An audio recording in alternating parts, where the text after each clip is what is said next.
Hello, welcome to Release Your Wings. I'm Dan Bagley, and today I'm interviewing Gayatri, who has been a BK since the mid-70s and has some wonderful thoughts on peace and how we get better at it. So welcome. Thank you. This is, well, first of all, the title is Piece by Piece. So when we say peace, what are we really talking about? Is it just absence of war or absence of conflict, or is it a deeper meaning? Well, when you say peace, I'm thinking, what piece are you talking about?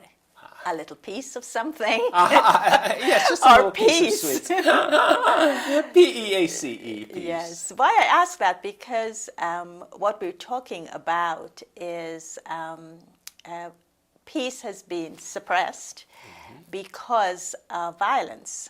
And I think an absence of nonviolence is what happened in the world, and so peace was then forgotten by human beings because of their violent nature. So I think peace is connected very much to nonviolence.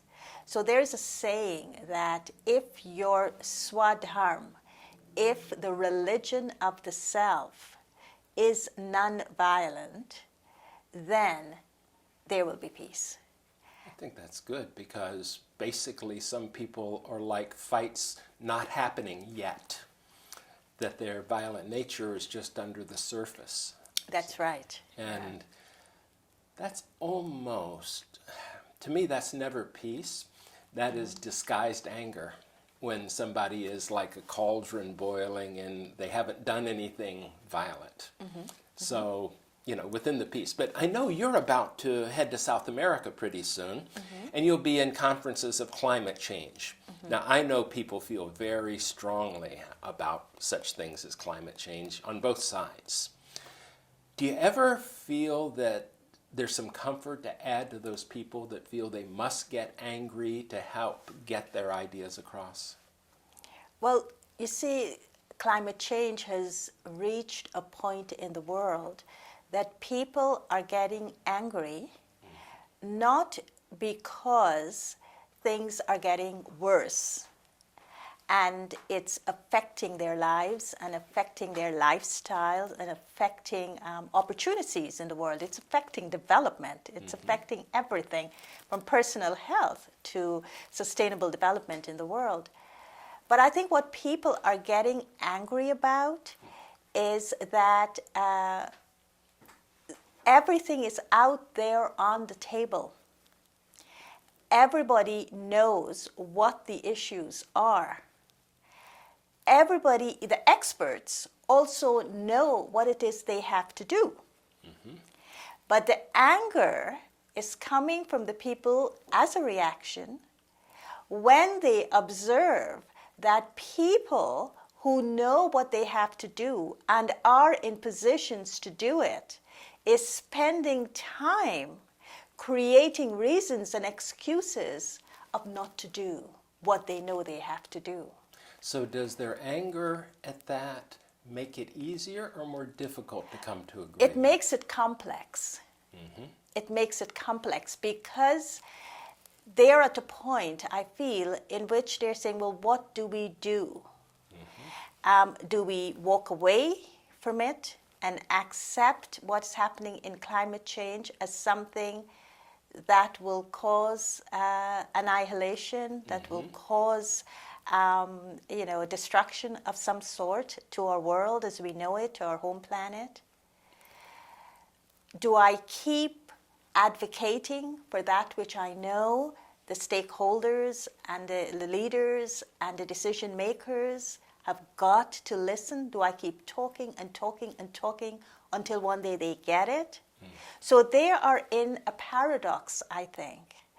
And so some are moving toward more spiritual ways of dealing with the issue of climate change. And some are saying, we're going to continue advocating, and until we die, we're not going to give up to this. But I wonder which is better, someone who is turning toward a spiritual kind of a way of understanding meaning and purpose to the climate change situation in the world, or those who says we will die but we will not stop talking about it. We will get angry but we will not stop talking about it. I wonder what happens to them. I mean, are they going to be effective? What is going to happen? So I'm going to Peru. I'm going to Lima in December, and I'm going with this paradox in my own mind in terms of how can we approach climate change more from a domain of understanding the power of peace and understanding the power of acceptance, maybe with the serenity prayer. Maybe, yeah. Maybe I'm going with that. But at the same time, not to accept defeat. I think about Gandhi as an analog to this, and he really took a position from the peace that I will be who I am, and I want the British to leave, but I want them to leave as friends. And that belief that it could be people could be mobilized, and this was not just I'm going to sit by myself. This was mobilization, of course. Right. But it feels to me that the anger that we experience will often shut the opposition down in terms of being quiet and then just wait for their turn to be angry. I watch this going back and forth. I mean, all over the world we can find two sides blaming the others.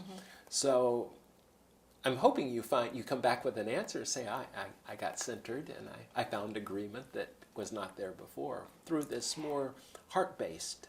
I don't know if I'm going there to come away with just an agreement. I've been to too many UN conferences for that to be a real kind of inspirational piece for me.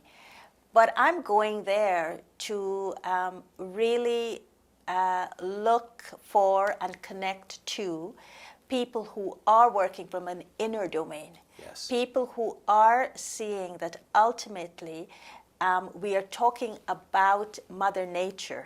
We're talking about an entity in its own right that we may refer to as the environment or to Mother Nature or to the home planet. And to know that regardless of what human beings decide to or not to do, here's an entity that's working with its own energy, as it were. And how do we connect to that energy? How does peace in my mind connect to the peace in matter? Yes. How can we reestablish that relationship of respect, of regard, and of harmony with the environment and with Mother Nature? And to see if through the development of whether you do it through prayer, whether you do it through contemplation, whether you do it through meditation, but to really establish that fundamental relationship that a human soul has with the environment, I think that would be crucial for me to observe. And I say that because we have been experimenting with something that's called yogic agriculture. What is that? And we have farmers sitting in peaceful meditation before they till their soil.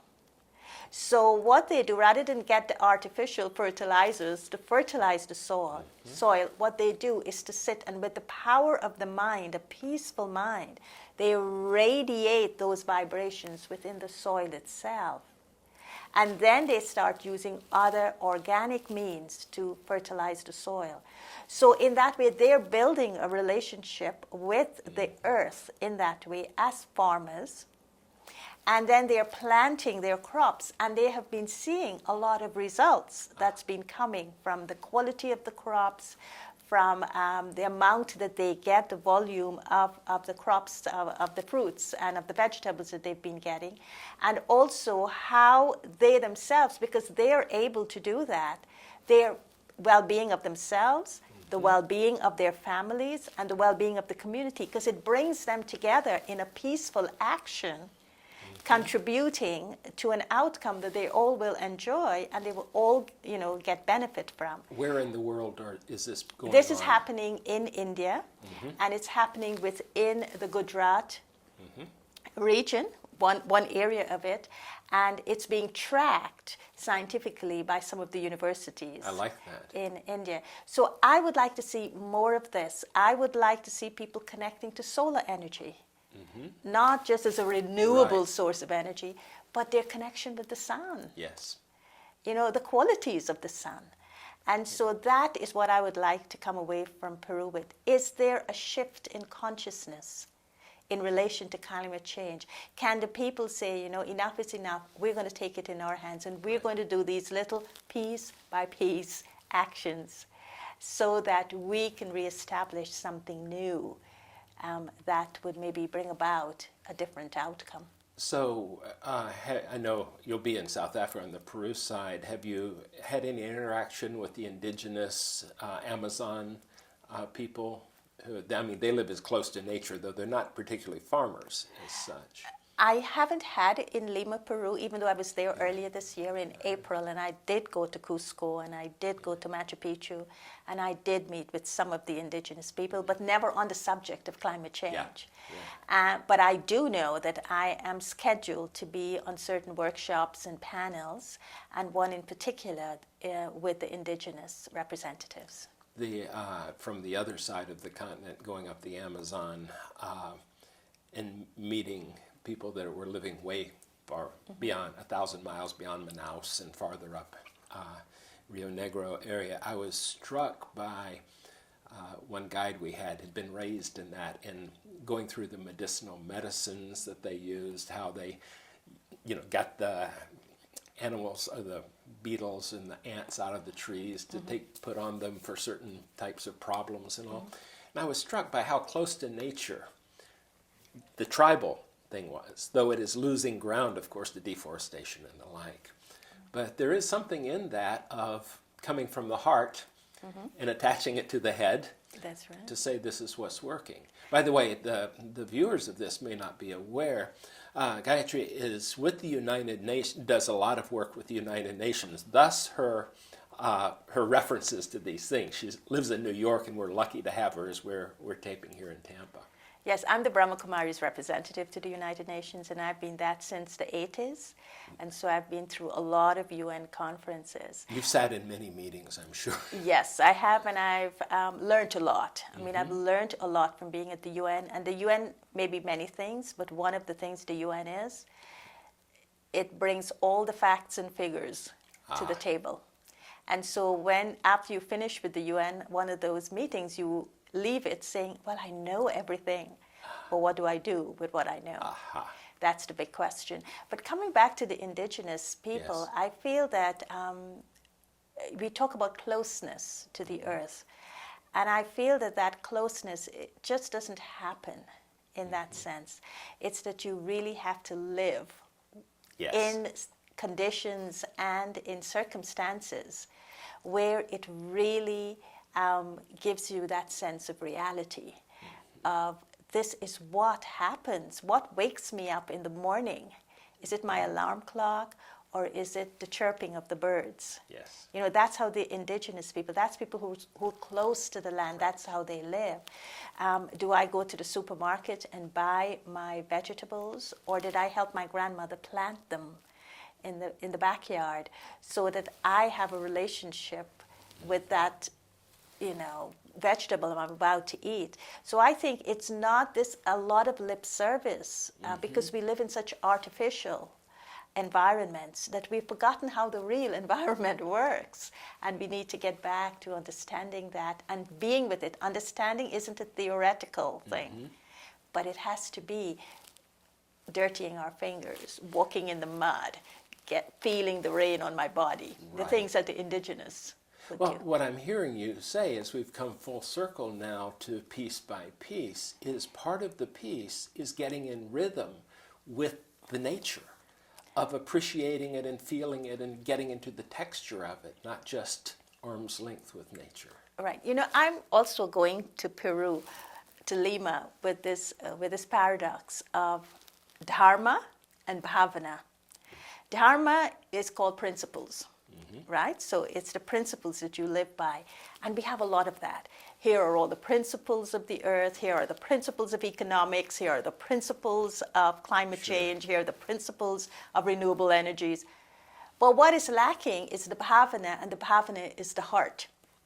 And I feel we as a human race, our heart has been broken in many pieces. That's how I started. Which piece are we talking about? Right. And and if Mother Earth has a heart, that has been broken into many pieces. So inasmuch as we know the Dharma and we know the principles, that is not going to help us. What we need is to bring back the pieces of our hearts together.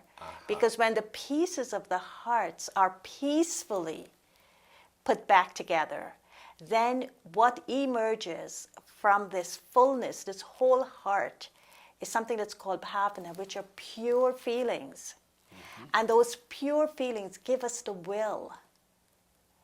It gives us the will to do what we know we have to do, but to do it in a timely manner. And I think it's this full heart, it's bringing all the pieces back into the whole heart that will allow us to do what we know we have to do and do it now. Very nice. Thank you, sister. You're welcome. And thank you for joining us. Goodbye.